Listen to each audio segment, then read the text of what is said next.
நிறைய பேர் என்ன பண்ணுறாங்க, லேடீஸ் தொட்டதுக்கெல்லாம் கவலைப்படுறாங்க. அந்த மாதிரி கவலைப்படாதீங்க. நீங்கள் கவலைப்பட்டதுனால எல்லாம் சரியாயிடும்னு ஒன்றும் கணக்கு இல்லைங்க. அது அவங்கவுங்களும் வீட்டில் உள்ள யார் யார் என்ன பிரச்சனை பண்ணுறாங்களோ அவங்கவுங்களும் அவங்கவுங்க மனசாட்சிப்படி திருந்தி இருந்தாங்கன்னா போதும். அவங்க திருந்துறதுக்கு நல்லது என்ன சொல்லணுமோ அதை சொல்லுங்கள். அதுக்காக நீங்கள் கவலைப்பட்டு உங்கள் உடம்பை கெடுத்துக்காதீங்க. சந்தோஷமாக இருங்க. கவலைப்படுறதுனால எதுவும் ஆக போகிறதில்ல. என்ன ஆகும்னு கேட்டிங்கன்னா, கவலைப்பட்டிங்கன்னா உங்களுடைய ஹெல்த்து தான் ஸ்பாயில் ஆகும்.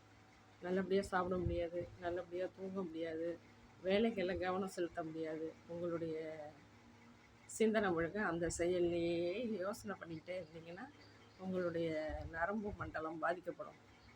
அதனால் உங்களுடைய வேலைகள் கெட்டு போகும், தாமதமாகும்.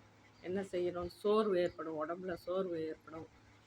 தூங்கிட்டு இருந்தே தேவலாம் படுத்துக்கிட்டே நீங்கள் யோசிப்பீங்க.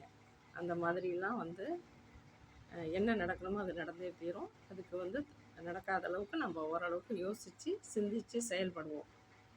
கவலையை விடவும்.